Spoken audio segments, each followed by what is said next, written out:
Hello and thanks for joining us from our studios in Israel. I'm Aaron Porras here with ILTV's Morning Brief. Parliament, parties, soccer games, and schools. The health ministry has its work cut out for them as coronavirus continues to spread across Israel. Some 700 Knesset workers told not to come to work today, with committee meetings and other activities canceled too. It comes after Joint List Member of Parliament Sami Abu Shahada tested positive for the coronavirus. Photos show the MK without a mask visiting the mourning family of slain East Jerusalem man Iyad el-Khalak, as well as at a mass protest.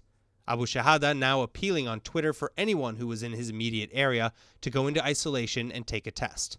The health ministry also livid as crowds of more than 50 people continue to gather against the guidelines, like here at this Tel Aviv rooftop party, which is now under investigation. Soccer games resumed Saturday as well with heavy restrictions, and even though soccer fans aren't allowed inside the stadiums, there seems to be a glitch in that system. Without a trace of social distancing, hundreds of Hapoel Tel Aviv fans celebrating their team's win outside the stadium this week. Now, rules for the remainder of the season are reportedly being reviewed. The coronavirus death toll in Israel rising by 1 overnight after the largest 24-hour spike in a month the day before, with 5 COVID-19 fatalities.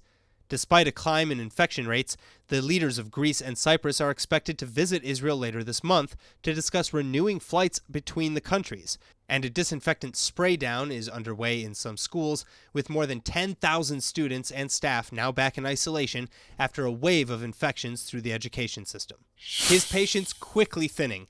Israeli Prime Minister Netanyahu is now strongly condemning the words of the Yesha Council chairman. This after the settler leader told Israeli media that the United States president's peace plan shows that Donald Trump is no friend of Israel's. The back and forth signaling a breaking down of negotiations between the Israeli premier and right-wing settlement heads from earlier this week. Netanyahu telling them to get on board with the Peace to Prosperity plan as they continue to reject it. The settlement bloc leaders demanding to see details of the annexations slated to progress July 1, while slamming the early drafts they say would force evacuations and establish a Palestinian state. Some in the group are even threatening to blow up the deal, accusing President Trump of only being interested in looking good ahead of elections.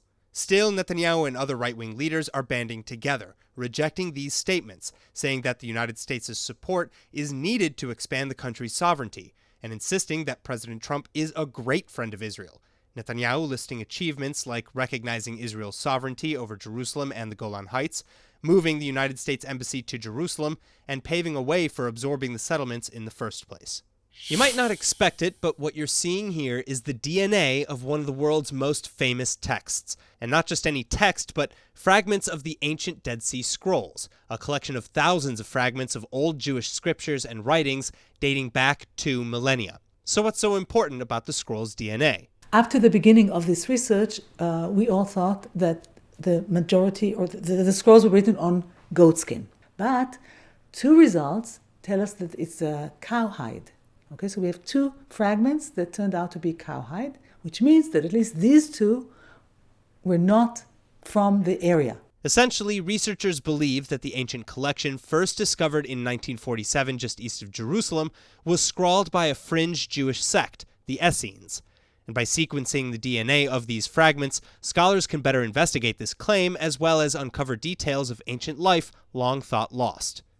This project made me reappreciate the materiality of the Dead Sea Scrolls, namely that the very material, the biological material of which the scrolls are made, is as telling and as informative as the content of the text. Finally, as a side bonus, this new sequencing might also prevent future fakes from popping up. The scrolls that we tested were authentic. We know that they are real, they're not forged.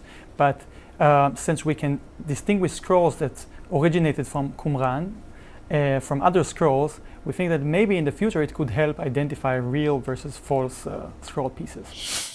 That's all for now, but for more news from Israel, remember to like ILTV on Facebook and on Instagram, and to subscribe to us on YouTube. I'm Aaron Porras, and see you later with our main daily broadcast from Israel at 2 p.m. Eastern Time.